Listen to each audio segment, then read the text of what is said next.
right, I'm going to get started.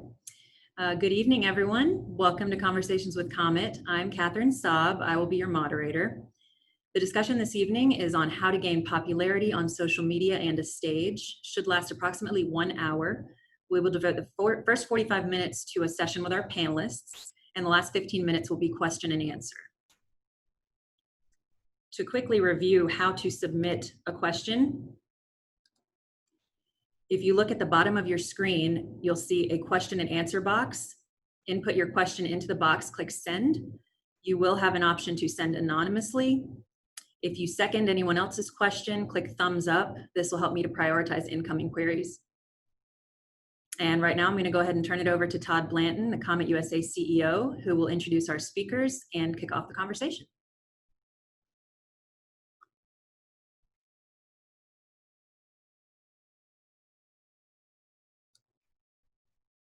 Todd, I believe you're muted. Is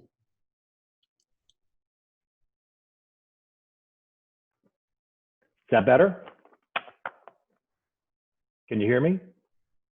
We can hear you. There we go. Fantastic. Well, thanks everybody. And Kat, appreciate the opening comments.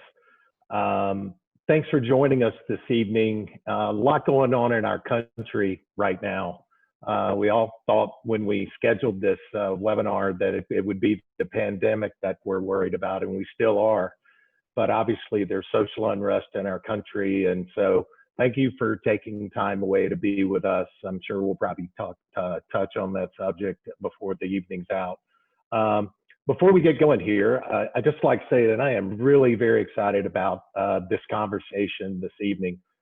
We have some really engaging speakers with us tonight with decades of valuable experience who will be sharing their insights on their practice.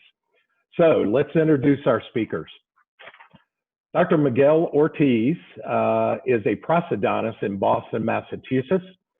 He is a passionate advocate for excellence in prosthodontics, as well as implant, cosmetic, and reconstructive dentistry. Dr. Ortiz is also a professional photographer and uses his photography skills to highlight his restorative work and share it with his 202,000 followers on social media. His photography talents then led him to found DentLit, an organization that highlights best practices where art and science of dentistry intersect. Dr. Sivan Finkel has a private practice in New York City. It's called the Dental Parlor, where he provides general dentistry with a focus on aesthetics. He is also an adjunct clinical instructor at NYU's Advanced Program for International Dentists and Aesthetic Dentistry. Dr. Finkel has been featured as a dental expert on the Dr. Oz Show, Fox News, the Today Show, has had his work showcased in Allure magazine, and lectures regularly to local and international dental audiences.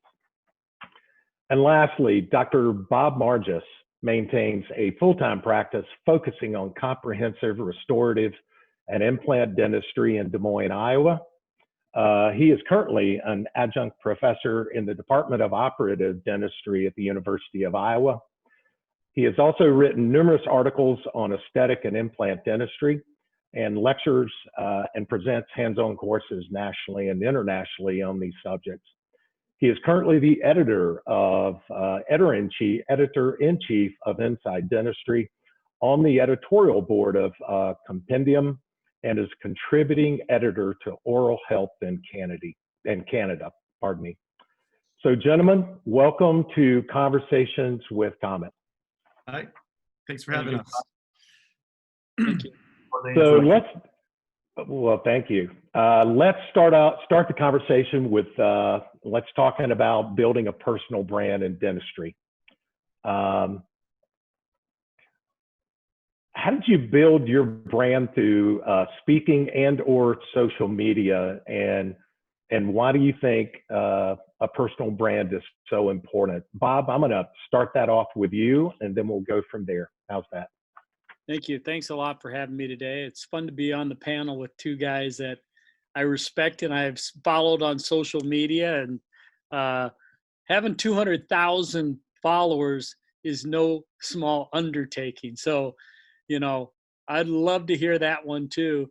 As somebody who just started Instagram in March, I never really had a social presence. And I will tell you this, I've learned a lot in 2 months. Um, I've always maintained a private practice. I've been fortunate to lecture, and I got the opportunity to lecture back in the 90s with one of the best porcelain veneer guys in the day was Dr. Robert Nixon. Robert Nixon was an endodontist who moved from Delaware to Beverly Hills and became a cosmetic dentist. And back in the 90s, I had taken his courses in 1985, 86. He was lecturing quite a bit and gave me an opportunity when they called him and said, "Hey, we need you to lecture." And he was so busy. He goes, "Well, there's a guy in Iowa. He might be able to do this for you." And so I got my first start with Bob Nixon and Buddy Mopper. Buddy Mopper, the founder of Cosmodent. I took his composite courses 2 or 3 times, and you know, he had given me an opportunity to be able to teach composites. So as you know, as a lecturer, I don't take it lightly. I think that somebody has to give you a break and believe in what you're doing. And so to me, I think if you want to start out as a lecturer, it's so critical that you document all of your cases because you need a lot of material. And I remember lecturing to begin with, and I ran out of material before the end of the day. And my former partner says, you're not lecturing anymore until you have more material. And photography is so important. My photography is very average at best. And to have a guy on our panel who does great photography, I'm looking forward to listening to him too about photography. Not technical, rather. Let me tell you, I think it's so important. And when we get to social media, I never had a website for 30 years. I finally got a website a couple of years ago when I got an associate, and we needed to have more patience for him. And I'll tell you what, I think you definitely today in 2020, it's so important to have people that understand the internets, understand websites, understand Instagram, because my wife started my Instagram account back in March, right before COVID. And I've got about 1,300 followers right now, but I had no idea what Instagram was. So I would say today in 2020 is very important to be able to have a social media account or have somebody who does it for you. Great. Miguel, want to jump in? I could thank you for the nice words, but it's interesting. Starting from the topic, right? Let's try to stay on topic, which is social media. How is it important for dentists or for dentists who want to get on the podium or speak or give courses? And eventually, we're probably going to get into how to grow on social media, right? And I think we need to define a goal. So what is your goal? Because sometimes we get confused as an individual who wants to jump into something new, and we try to copy what other person is doing, and your goal might not be the same.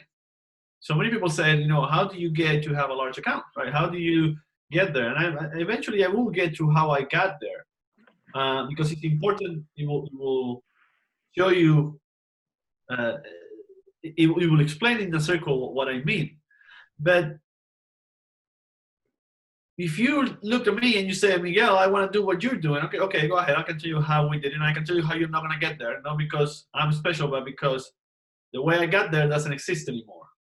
So now you need to figure out the next 5 years way of getting there. And by the time you figure out the next 5 years, hopefully I'll figure out with you. So we'll grow together. So by the time you get to 200 or 400. And that's nothing bad. But first you need to decide what the goal was. So my goal, starting with social media, was not to get patients. And that's a very important distinction. I wasn't aiming to get more patients. And that's the first big distinction you need to do is like, are you doing this for your clinic and to have patients, or are you doing this for your colleagues and for dentists and to grow your account or to show your work? That's the first distinction. Right. So if you're doing it for patients, completely different game. And I am not even I think I know how to play that game, but I haven't played it. But if you're doing it for growing an account and have your colleagues interact with you, and then from there maybe give courses, and then from there maybe getting the podium, and then for them maybe getting speaking engagements, that I can speak about. I completely second what Miguel is saying, and I think it's great because I think we're both kind of coming to this from two different directions. I think Miguel is more growing his Instagram for teaching reasons, to access potential course participants, share his knowledge and his passion with other dentists, but it's so different than attracting patients. And I think one of the mistakes I see a lot of dentists doing, like you said, Miguel, they're all over the place. And it's like, are you trying to impress other dentists or are you appealing to patients? And I'll give you just a really simple pearl. I'm sorry, I have a scratchy voice today. One funny thing that I think when I see dentists posting a before and after, clearly they want to gain patients through it. Yet they're saying patient presented with an MOD buccal composite, we replaced it, and they get technical. And they miss the point. Patients don't care. So personally, and Miguel, this is the opposite, right? I dumb down my captions. My captions for my posts will never talk technical, not because I don't know the words. It's not the audience. So I think that's a really important distinction that you make, Miguel, is that the first step is say, what am I doing this for? What's the purpose? And then you can say, how do I get there? So I couldn't agree more. And From that angle, then coming from that angle, the goal of growth also becomes different in those two roads, because do you wanna have 200,000 followers to grow your clinic in Iowa? Do you need that? right. Why not? Now you have that in New York. That's a different story. Okay, because which are the patients that are going to find having 200,000 followers as a dentist, APA style? Well, you're going to attract those kind of patients. If you want that kind of patient, then that's very powerful. If you want the all-on-4 kind of old lady, do you need to have 200,000 followers? Why not? So it's place specific and it's goal specific. Totally. There's a couple things that for those of you who are looking at us today, if you're thinking of getting into the Instagram game as a dentist, to grow your account, to be seen by other dentists, the first thing you need to do is to be a follower for at least a year. Okay? To be a follower on Instagram for at least a year. If you just jumped in and within 3 months, you're going to try to copy what we've been doing, we will secretly be laughing at you because we see you make so many rookie mistakes on your posts. And you think you're doing it right. You think the before and after is right. You think the pictures are cool. You think the case is cool. You're misreading the audience. You're misreading your caption. Right. So only by looking at many other people do it, you need to understand that, oh, that which I thought I was going to post last week, it's not even hip anymore. Like Miguel's been doing it like 4 years ago. Nobody cares anymore. So I'm not going to waste my point on that. And we see that all the time. And like sometimes it's like, why did you post that? Like that's subtracted from your account. It did not add whatsoever. So that's the first advice that I will give. If you want to do that, be a follower. Read the field first. And I'm going to add something else to that list of things not to do. Don't buy followers because everybody knows. Everyone can tell now. Yeah. People are smart. Right. So we've all seen that. Either you bought followers in 2016 or you're done. Right. Okay. That's the truth. So, It will take away from your credibility. and it's And guys, how do you decide on your content? So Who, can I mind if I? yeah, absolutely. Yes. So my philosophy is very simple. I have a business account kind of masquerading as a personal account. I think that people don't want to follow a business. I don't think anybody wants to follow an account that's pictures of teeth, teeth, teeth, teeth, teeth. So what I did was I decided to focus on my personal account as the growth. I have a business account. It has maybe less than 200 followers. My personal account, I'm not at Miguel's level yet, but I have a little less than 8,000, I think. My tactic is to show people what I do, serious dental work. Every third post is a case. The 2 posts in between are things from my life. Now, these things from my life are not my personal life. It is my personal life, but it's not really my personal life. And I told you, I've had fights with several ex-girlfriends about how come I'm not in your social media? How come you never post me? Because it's really a business account. You'll never really know until I'm engaged who I'm dating on my social media. Maybe then you'll know. The point is that it's curated, it's thoughtful. It's not just posting, you know, anything I post is gonna do something that's gonna make my patients see that I'm authentic in what I do. And I'm never gonna post something that's gonna work against me, of course, but also the idea of authenticity. And I think, Bob, politely, I'm gonna disagree with the very last thing you said in your introductory comment was either do your social media or hire someone to do it yourself. In my opinion, the beauty of social media is that it's direct. So the beauty of this tool is that it's directly from the source. And I made the mistake a few years ago, back when we were still playing around with Facebook, I hired a company that was gonna help. And the problem is you lose your voice. They don't know you. They don't know what makes you special. They don't know your brand. And so your question about what's a brand, the brand is you. It's not a logo. It's who you are. It's your voice. It's your values.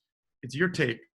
So my opinion, and again, I know some people are busy. Some people need help because it's a foreign language, right? If you're from a different generation, and it's not like what they say, digital natives, the kids who grew up with all this. If you're not a digital native, and I'm not either, I think my little brother is, hire someone, but make sure that you're signing off on every single post.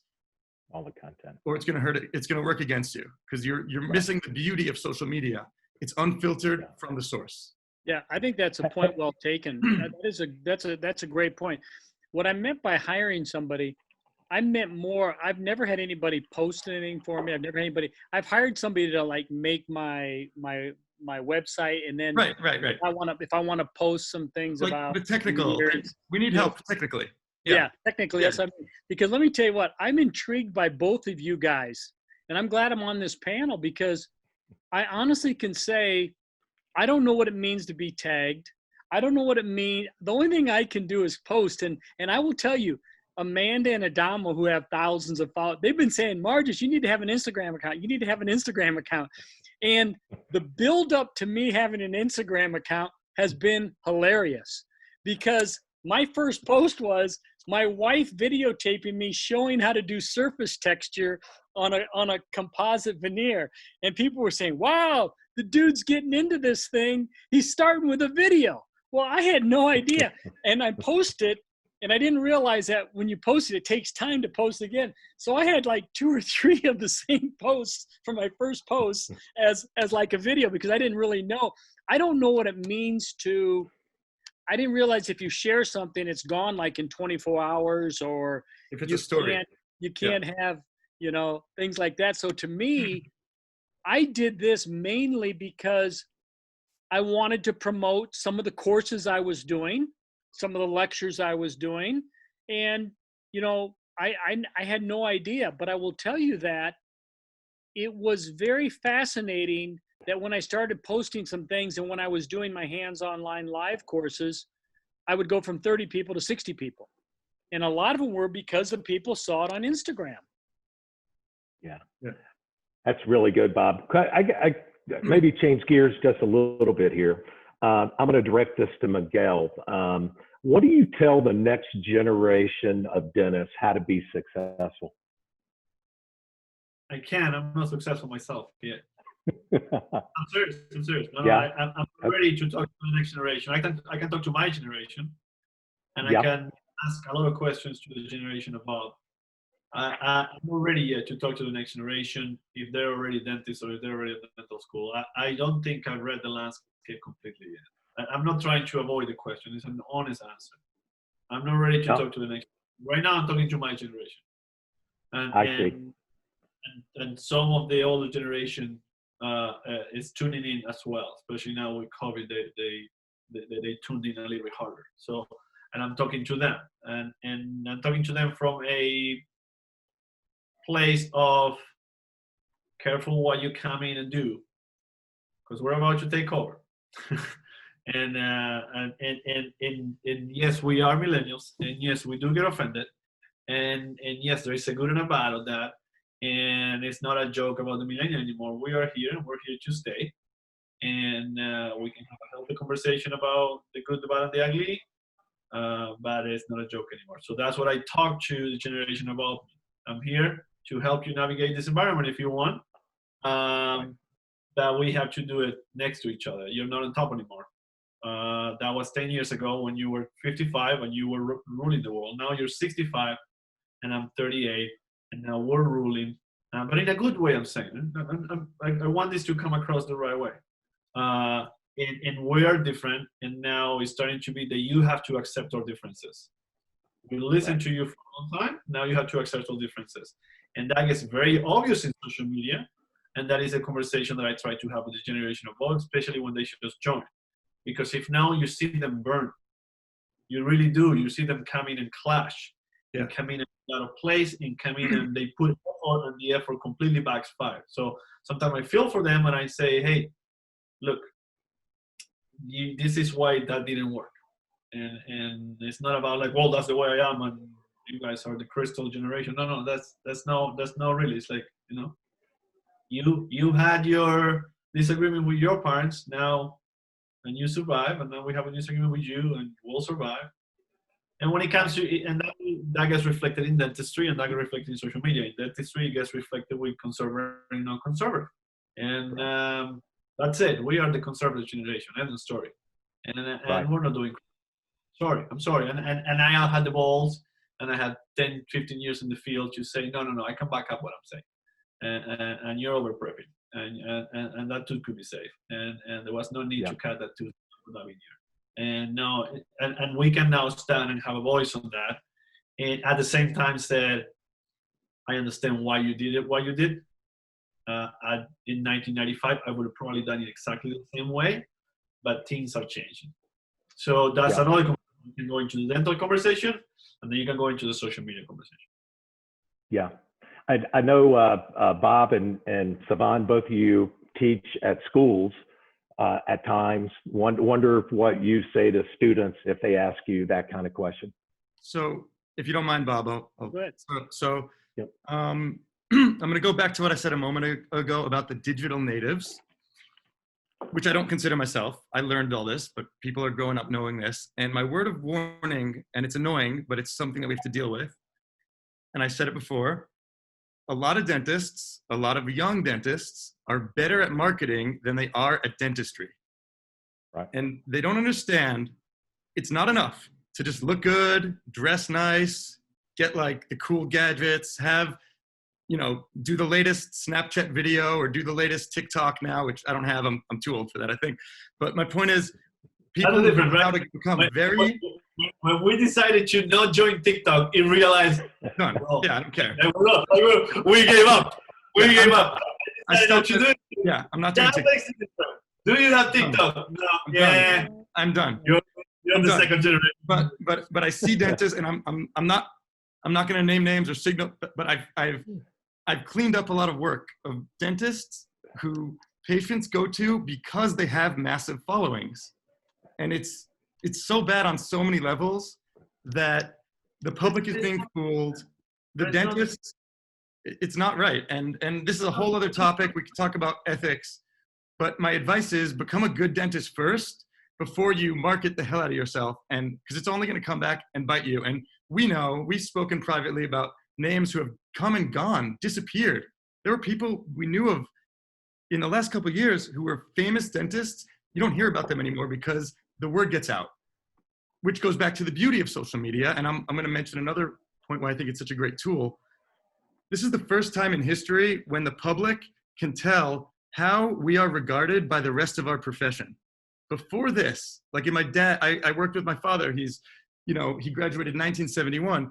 He could tell his patients anything and they trusted him, and he was honest and he didn't lie. But my point is, any dentist for the last however long, could have made up anything about how great they were, and the patient just trusts them. But now, if a dentist is out there, you see like people post cases, and if they know that they over-prepped, they turn the comments off. You can see people coming out of the woodwork from all over the world asking for, show me the occlusal view, show me this, show me this. So it's keeping us like accountable. And that should be really nice and reassuring to the people that do it right. And it should be scary to the people that are doing it wrong. Right. But my message to the young dentists would be, don't just take this and run with it. Don't just grow your followers and put yourself out there until you really know what you're doing. Yeah. Bob, jump in on this. Yeah, let me tell you, my first 5 years out of dental school, I had no money. I lived in an apartment, but I had 500 hours of CE. If somebody needed a veneer, I could do it. If somebody needed implants, I could do it. I didn't have a boat. I didn't have cars. I didn't belong to country clubs, but I felt to myself that CE was the most important thing at that time. So I took all the courses, you know, and so I tell students say, well, I want to come to Des Moines. I want to do cosmetic dentistry. And I say to them, I say, my recommendation is you go where you want to live. You want to live in Des Moines, you come to Des Moines. You want to live in New York, you go to New York. I'm not telling you where to live. I'm not telling you where to practice. I'm not telling you who to marry, because it's all personal. Right. But you always want people to say that you're a good dentist. You never want to hear somebody say, oh, he does this, he does that, but he's a good dentist. I always said this, because I was single for 50 years. And my partner would say to me, listen, you can go out, you can do this, you can do that, but I never want to hear anybody say, oh, he's a terrible dentist. And so I've always taken it personal that my practice was so important that I never really needed social media per se and Facebook and all that, because I always felt that my referrals from my patients was enough, which really not enough today. I mean, you have to have, and I'm the first one to say that you have to have social media. Go ahead. No, it's not now because of the debt load, Bob. That's the problem. So the debt load. Debt load. So it's a completely different game coming out of school right now, because you owe $200, $300, $400, $500, $600, $700. So how nice. So you need to come in and hopefully work in a place in which your schedule is already full, being an associate or like. So you go out of school with a half full schedule. You don't get to build that up. You're really, really struggling. So that's what makes this pressure now. It's a little unrealistic, because we all know that it's really, really, really, really rare that some dentist who is healthy and average is not going to be okay 5 years out. But if you can sit them down and say, don't worry, in 5 years, you're going to be making so much money. I promise you, this is so. But again, you're a year out of school. That doesn't get through. You're looking at what you're seeing right now, the first 6 months, the first year. And that puts the pressures in your head of like, then trying to accelerate the process of it, of everything, of having social media, of having your own practice, or like moving, or like everything has to happen now because you're looking at the numbers and it's a pressure. Right. So how nice, just to go back, how nice is it that social media is free? One of the benefits, it's a free tool, which is so cool. Because in the past, you'd have to pay for marketing to reach this many people. Just a little side note. Yeah. And it's what social media gave everybody is a platform that is your own. And if you did not make it, it's because you did not put enough effort into it. You get out of it exactly how much you put into it. And This is not a case. Very few places in life that is the case. You put time in social media and you will see the results. And that's what I did. And when I fluctuated how much I put into it, I fluctuated how much I got out of it. Like straight up, every single time. I've been in it for 6 years now or something like that. And I can tell the times of growth and what I did, and the times of plateaus and what I did. And I can recall it. And I think they're important. We were talking in private. I would like to do that. I'll make it shorter. But people say, I want to have 200,000 followers. I said, well, let's first scenario, I don't have 200,000 followers. I might have 150. They're like, oh, you bought 50,000. No. The other 50 are like, half of them are boots, which are like automatic accounts that everybody has boots following them. And then half of them are accounts that probably people don't even check their phone anymore. I have friends that don't even check. They're my friends. They don't even check my post anymore. So there's a lot of ghost accounts and a lot of boots. So let's say I have 150. Out of those 150, some of them are engaged, some of them are not. And if they're not engaged with my account, they might not even see my posts, right? If they haven't like actually actively did follow me or comment or like something for 2 or 3 weeks, Instagram is not going to show them what I do anymore. So my real reach might be, let's say, 110, 120. How did I get to have 200,000 though? Well, I can tell you, I started very early when Instagram was a baby, and when everybody was joining. So when everybody was joining, you open your account, you start following people. So I started when Instagram took off and everybody was following people. So at that point, having a pretty picture about dentistry, a pretty prep, a pretty impression, a pretty before and after, no shows with a ring flash, but nice, will get you a lot of likes. Nobody's seen that before. It's like, oh my God, look at the picture, boom. You click like, or you keep following. There was a time in which you could have your post become part of the top 9. There was this thing, was top 9 of the day on that hashtag. Hashtag was actually, hashtag wasn't even there. So the goal was to get to be the top 9. And the algorithm of the platform, even though you don't know what it is, you get a feeling of how it is. You get a feeling of how a city works. Okay, you get a feeling of how Instagram works. So some of us got to figure out that if we posted this content at that time and with this hashtag and with this, you know, you can kind of realize by what you mess and what you did good, you will select, and those of us who get to the top 9 would, you know, you will get a lot of likes and then grow. So I grew from 0 to 70,000 in, I believe, like a year or something like that. And it was a very big growth. So what was it showing? Beautiful pictures. And I was in residency for a prosthodontic, so I could show the lab side, the surgical side, the planning side, the before and after. I could do all of that. I was a photographer. Now, if you were in ortho school or if you were in surgery school, what are you going to show? So I was lucky on that sense. Right. For sure. Then, Oh, yeah. sorry. No, I'm sorry. I then didn't mean to. I realized, and I kind of read the platform a little bit, and I said, pretty pictures they're not gonna be there anymore. I'm doing courses, I'm teaching everybody how to do pretty pictures. They're all doing pretty pictures.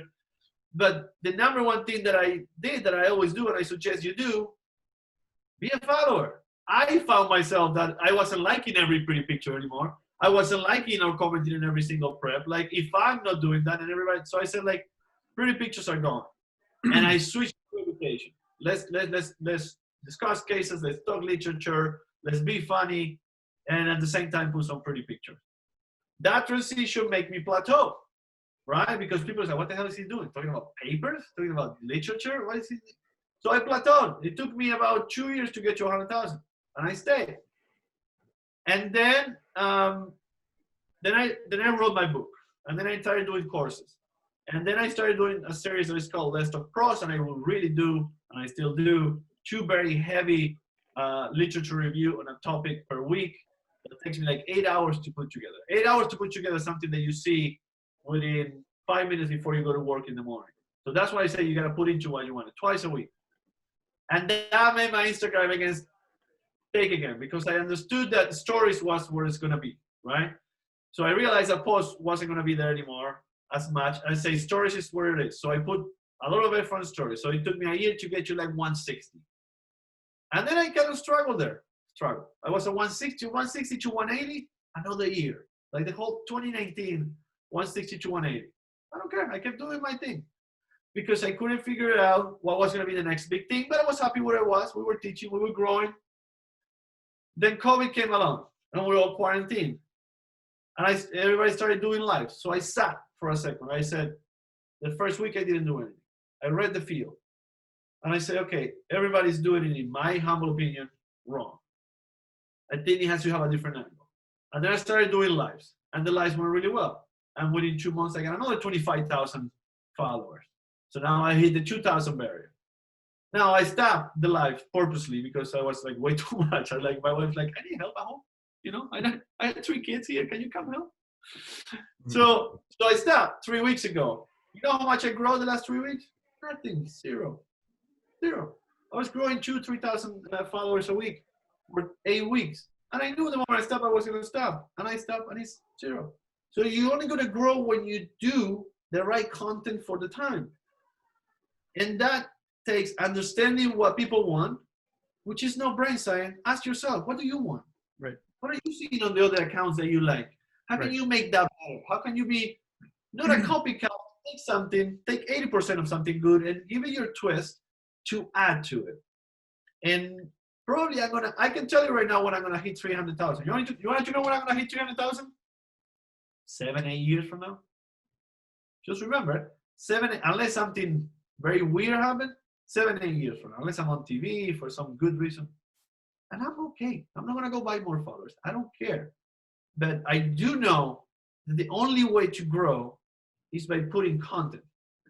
And that takes time, and you have to develop it, and you have to what he said, what he was saying about being a personal account, and I'm gonna shut up after this.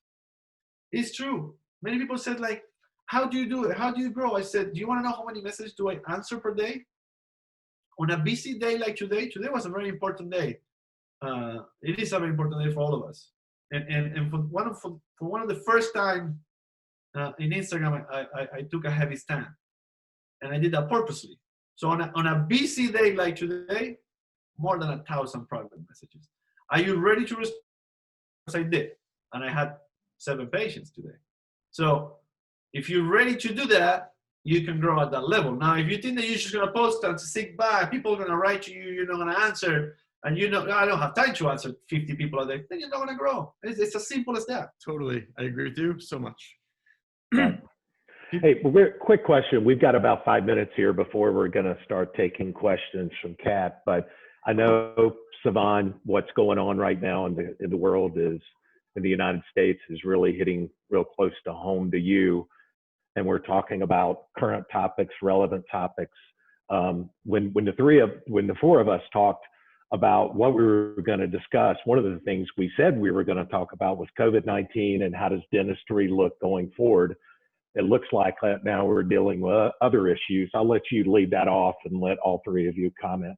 So it's funny. This was, like Miguel said, he saw 7 patients today. This was my first day back to my practice as well.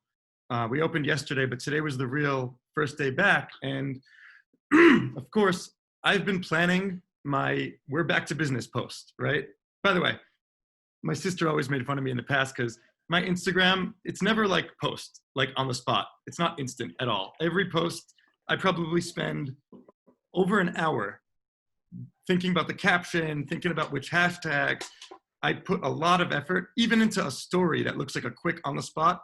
I'm like overthinking. It's like what Miguel said. You got to be ready to do the work. You have to make quality content that's thoughtful. And I've had friends of mine laugh at me like, oh, this Instagram, it's like a full-time job. You're working so hard. They don't get it. It is a full-time job. Yeah, if you want to grow, it's a full-time job. But anyway, to answer your question, I find it, so I had my post ready to go. We're back to business, call us, make an appointment.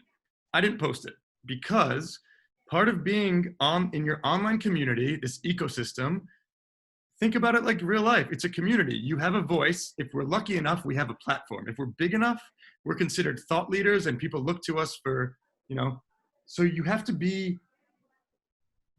compassionate, or not compassionate, but aware of what's happening and know when not to post. So I didn't post my back to business. I didn't even advertise this conversation we're having right now because it would have been absurd. I'm in New York City, where it's like, it was the epicenter of Corona. Now it's the epicenter of our protests. And literally on my way home from work, I saw multiple buildings with the windows broken, and they say tonight's gonna be terrible. So it would have been tone deaf of me to post anything about, hey, come talk to us about how to raise your social media, or hey, we're ready for you, come make an appointment. I'm better off not, really. And I've already seen people criticizing other dentists in New York that made those posts within the last few days. You can't do it. And it reminds me almost of what we spoke about earlier, Bob, about having somebody else do things for you. I know a dentist, a local guy, who hired somebody, I guess, a few months ago to do his social media, and it's embarrassing. It doesn't matter what's going on in the world. It's silly posts. Hey, don't forget to wear sunblock. The weather's heating up, and it's like the middle of coronavirus epicenter. People are like out of business. So the point is, it's a responsibility to always be like aware what's happening around you? Like, be sensitive. People will respect that. And you don't have to be posting all the time. They're not going to forget about you that quickly. Show a little restraint. So today was, like, I think all of us agree. I mean, it's a really difficult time. And I would have felt a little too opportunistic. And then somebody said, hey, why don't you post that you're, they said, why don't you post that you're open, but say that you're going to donate every, a percentage of what you make towards one of these movements. And I said, you know what, if I do that, I'm going to do that privately. I'm not going to capitalize on this either, right? That's tasteless in my opinion. So you have to just be kind of conscious and aware. That's the point. So yeah, I didn't post today, and I'm going to wait. I'm not going to make my We're Back post until it feels like my specific climate in New York is appropriate for it. That's it. Right. Hey, Bob, go ahead. Yeah. Hey, after listening to these guys, I'm glad I'm closer to retirement than having to have social media, because there's so many people on social media that are so phony. They make no money. They act like they make all this money and how successful they are, when in fact, they can't even prep a tooth. It's their laboratory that makes them look good. Listen, anybody can have somebody who's great, like Justin McElroy. You know Justin from Midwest? Yep. Great guy, great ceramic laboratory from Midwest. And I would rather have an average prep and a world-class ceramist. Lousy football player, but he's a good guy. Hey, let me tell you what. I would rather have an average prep and a world-class ceramist than a world-class prep and an average ceramist. So these people walk around thinking they're good. And you know what they are? As Buddy Mopper says, they're cutters and pasters. Totally. They cut and paste, whatever their laboratory. They want to spend $1,500 a unit when they're making no money because they want to be a lecturer. You want to be a lecturer? I'll tell you how you be a lecturer. You hire the best ceramist. You take all day to do one case. Right. You do 4 or 5 of them. And it's a bunch of fun. I've made money for 34 years in a row. And I will tell you this, if I'm not making money, I'm not doing it. Totally. And that is the honest to God's truth. I love the fact that Miguel was so honest. He's got 200,000 followers. He's not successful. He's being honest. This is a great conversation because this is candid. This isn't stuff we talked about. I'm here to tell you, if you have a good personality and you can communicate and you have good hands, you're going to make tons of money. You don't have to sell anything to anybody. But if you have great hands and no communication, you won't make any money. Some of the worst dentists I know make the most amount of money. Why? Because people trust them and they like them. Is it right? No. So in this midst of COVID, listen, we've always had good sterilization and good, protocol. We just have stepped it up where we're taking their temperature when they come in. We ask them questions. We wear gowns. We wear shields. It slowed me down, but, I'm having fun still. I'm glad to be back to work, and I've really enjoyed having these conversations. I mean, we could talk on this for hours, all this stuff. So I appreciate the opportunity, and I respect what these guys are doing. I'm just glad I'm not. To me, Instagram is like, if I feel like post, I'll post them. If I don't, I don't. So thank you guys. That's great. Kat, are you on? Yeah, it's so good to see how passionate these conversations are. Really, really good stuff. We have 15 minutes remaining, so we're going to go ahead and take some questions. The first one is a little bit off topic of what we're talking about right now, but in general, do you feel social media has made some of your courses or on-stage presentations less valuable? Has the free-flowing digital material eroded the value or distinction of the content at such events? It's a great question. I know you guys speak a little bit more than I do, but I've thought about this over the last month or so, 2 months, 3 months. I think there's still a lot of value in live interactions, but I think it's going to inevitably change. We might find it silly to I was supposed to fly to Croatia for a lecture and fly home 2 days later, a couple weeks ago. That's, at this point, sounds not only maybe not safe, but also just kind of a lot of work. And I think maybe one of the benefits of all this Zoom that we're doing, I think I speak for a lot of people, I've been surprised actually how well you can connect through these platforms. So for me, I don't think it's going anywhere. I mean, I worry about the intellectual property concept, if that's what the question meant, meaning this is our material and now we're doing screen share. So I've been putting aggressive watermarks on all my lectures that I've been doing on Zoom. They're getting heavy watermarks. And it doesn't mean it's not going to be taken anyway, fine. I think this is one of those things where they say, if you hate change, you'll hate being obsolete even more, or something like that.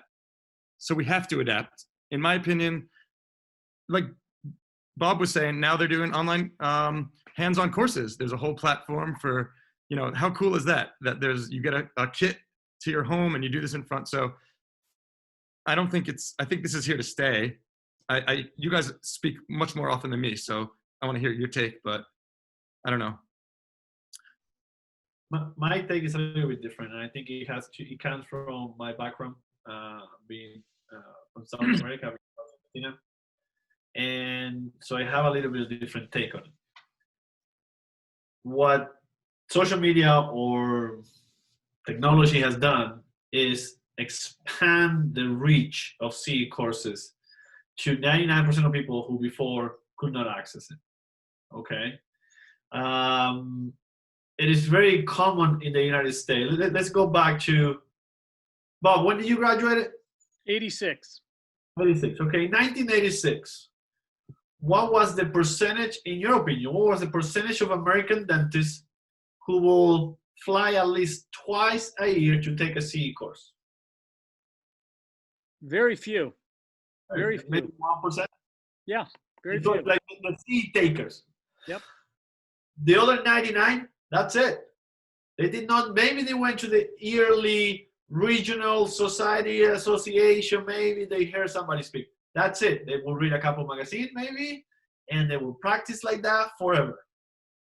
Well, now, it's not like that. Now social media has put in front of every single dentist the kind of dentistry that exists. And it's a big mirror, it's a big black mirror, right? Like you're looking at yourself and you're like, oh fuck, my preps don't look like that, or my impressions don't look like that, or my tissue handling doesn't look like that, or my final results don't look like that, or like, oh, look what that's doing, I didn't know you could do that. So I will assume, and I'm gonna make up numbers, that right now, in the US right now, from dentists who are 55 and under,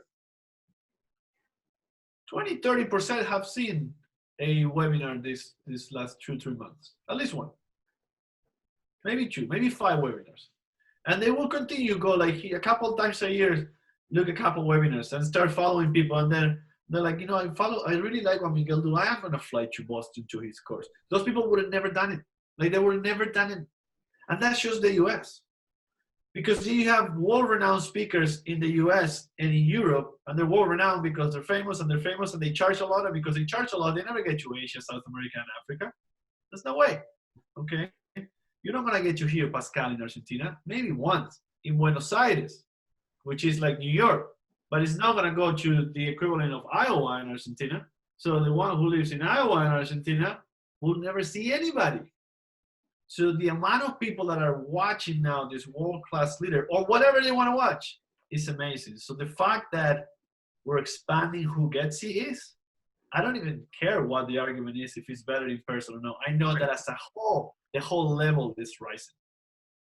Dentistry is rising. That's a really good point. And I'm going to give my side of that, which is the two routes. We're also, because of all this, able to reach more patients than ever before, potential patients. So CE online, clinically, the last 3 months, I've been doing virtual consultations with people in countries and states that I would never have met in my office. So there's something to be said for this virtual platform across the board. It's not going anywhere. It's a good thing. When you said, you know, do you feel bad about giving away all this stuff? I don't feel bad at all. I consider myself an educator. I made all the money I need to make. So Yeah. I share everything.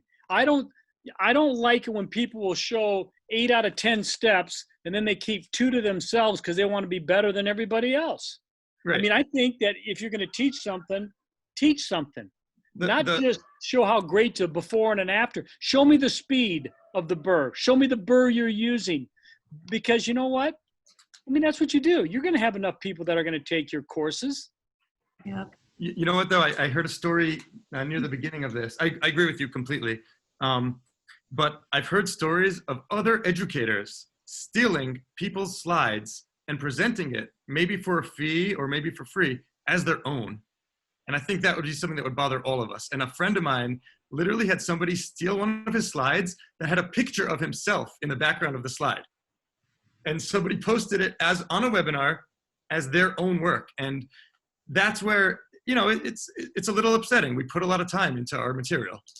You're threatening your own reputation at that point as well. I've got another great question that I think you'll all want to chime in on. It's a combination of two questions we received. So the first one was, can you realistically grow your patient base through social media? And let's say, do the numbers on social media and your followers translate into the number of customers? And do you have recommendations on how to create, you know, ROI for, I guess, you know, they said an ROI for social media. I'm assuming the time that you're investing, or if you are paying people to help with video content and things, how do you, you know, capitalize on that? I'll start, I guess. I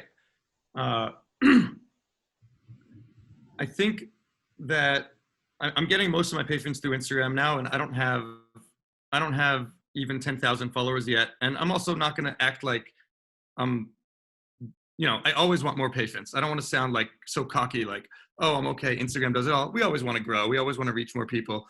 I'm still building. But in my opinion, it's all about what is marketing? Marketing is showing people what we do, showing our passion. Whether you're marketing a course or you're marketing your dentistry, people know when it's fake. If you can't fake it. And that's the beauty. People can tell. I've watched Miguel's webinars. I've been to his courses. It's obvious that he knows what he's doing and he's passionate about it. The beauty of the social media is it lets us show patients we actually care. We're not just showing up Monday through Friday. You know, we're living, breathing, sleeping. Like Bob, when you started off and you were doing 300 hours of CE a year, if that was right now, your patients would know, or I should say, your potential patients would know that you're doing it. That's the difference between now and then. In the past, nobody would know that you're doing the CE. That's the point. So to me, and again, think about me, I'm in New York. I never like to think about competition. I think I'm competing only with myself. But marketing is about what sets you apart. So it's so easy. You think about what is the complaint, or what is the issue that other people have with other people in your world, in your field, in your city, and how do I show that I'm not that? It's easy, actually. But like Miguel said, good luck if you're not actually into it. There's no room for being, you know, faking it. It's people will see right through you. So you have to be the real deal. No matter what direction you take this social media in, you have to be authentic. Does every patient that messages me come in for an appointment? No, but I get a pretty good conversion. I get probably 80% of the people that DM me on Instagram end up coming in for treatment. So, And what percentage of your overall patients is that from DM? I saw there was a question about Yelp and Google and whatever. I have a marketing budget of $0. I don't do Facebook ads. I don't do Instagram ads. I only post organic Instagram stuff. I don't pay Yelp. I don't pay ZocDoc. I don't pay Google. I don't do anything. I don't mess around with any of these companies because all of them, in my opinion, it's bullshit. All of it. When you see a doctor on the first page of Google, when it has sponsored, people skip it. People don't, they look right past it. So in my opinion, it's all word of mouth. And I put social media under that category of word of mouth. I don't want to come off sounding like I'm this like Instagram god, because I'm not. Most of my patients are still coming in from people that I've treated, referring, but at least 90% of my new patients are coming from Instagram, because that's literally the only place I'm advertising, unless I do some sort of media. But even media today, if you go on TV or you go on a show or you're in a newspaper, it's meaningless unless you post that through your social media anyway. It's all social media. So Dr. Ortiz, Dr. Margis, are you seeing conversion that high? Gail, you want to go? I can talk for the education part, right? Yeah, he's amazing at it for his My course, the education parts of my book, from the education part of my live courses. Yes, when I put the time in social media to promote my courses, to tell my followers, who are my colleagues, when is that course, what time is that course, what are they gonna get out of it, my courses sell. The moment I go 2 weeks without posting anything, my courses don't sell. It's as simple as that. I don't get any patience. I don't get any patience from Instagram here in Des Moines because I don't really have people who are following me in Des Moines. I mean, the people who are following me are mainly dentists who maybe saw a webinar or maybe saw something that I had posted. So for me, I get mainly from referrals, and I would say probably from Google, when people Google, Des Moines dentist. That's probably where I'm getting mine. I think we spoke last time. You show up pretty high up on your Google. Yeah, I do. And you know what? I've only had a website for 3 years. That's what I was going to say. You're organically kind of there. It's organic, and I even have a Wikipedia page. Awesome. You put my name in. I mean, it talks about the stuff that I do, and I don't know how I got it. I just got it. But I will say one thing, because I will tell you, Justin McElroy. You both know him. You don't know the story, though. He was 19 years old when he came into my office. He watched me day in and day out. Now look at what he's doing on Instagram. And for everyone who's watching, his Instagram is Midwest Dental Arts, and he's incredible. And they're doing awesome stuff all the time. Their content is great. I'm always messaging him, hey, how do you, I got questions all the time about his workflow. That's a great example of somebody that's really using this powerful tool the right way. He does. And let me tell you what, he was the first one that followed me. I didn't even know what Justin was doing because I knew he left Iowa, but he was a kid when I knew him. And now look what he's doing. He's doing all these amazing guided surgeries and digital. It's amazing to me. I'm really proud of the kid. Not a kid anymore. He's got a couple kids. Super nice guy also. A really nice guy. So I got one more I question. just want to close with, he's a horrible football player. I mean, I can't emphasize that enough. I mean, everything that he's got, but he can't throw worth nothing.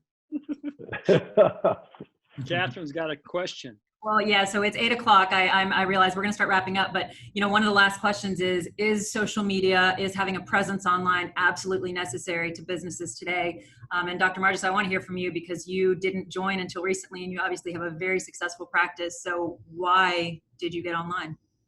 That's a great question. You know what? I poo-pooed social media for 34 years. My wife started watching Instagram and she saw some of the people that I was teaching that were having huge followers. She says, you have your courses, you're doing your online stuff, you ought to have a social media presence. My wife started my Instagram account. If she didn't start my Instagram account, I wouldn't have an Instagram account today. I really don't. She has the codes, whatever, she can look at anything that's being posted. She can answer questions if she wants. And to tell you, did I need it? I'm glad I'm doing it, but do I think I need it? No. Because I did without it. But I've also been practicing for 35 years, and in Iowa, there's not a huge competition, yet, you still want to have to show up on the first page of Google without having to pay. I don't want to do any ads. I'm like what Savan says. When you see ad, yeah, nobody cares. Nobody cares. I mean, it's a waste of money. It's like a Yellow Page ad anymore. I look at Yellow Pages. And not only is it a waste of money, it's like putting money into a parking meter. As soon as you stop paying, it disappears. So you're not even investing in anything that is going to be something that can, it's not even it just stops. Yep. I agree. So for me, if Instagram closed tomorrow, it wouldn't bother me because I don't really get on it that often, but I do think it is important. But I don't take it that serious. And I look at some of the things and I know some of these people and they're flat ass broke and they show how great they are and they make no money and they're getting excitement out of everybody saying how great they are. You know what? How great it is I want to know what your bank account is. That's how the successful thing is. And Miguel, believe me, you will be there. You'll make a ton of money. If you're not making a ton of money now, you will, because you're doing it the right way. Totally. Thank you for the advice. That's it for questions. Great. All right. Well, hey, looks like we're just about on time. That's crazy. By the way, Justin McElroy was on this webinar, just so you three know. He says he's listening. A great football player. I mean, he's a great football player. Oh. He's Well, a great guy. listen, I really want to thank everyone who is on this webinar for joining our conversations with Comet, and I hope you'll join us for our next one. A big special thanks to Bob, Savan, and Miguel. Can't thank you enough for taking time out of your day to be with us. And anyway, I hope everyone has a great week. Stay safe, stay healthy, and bye-bye, everyone. Thank you, Tom. Thank you, guys. Have a great one.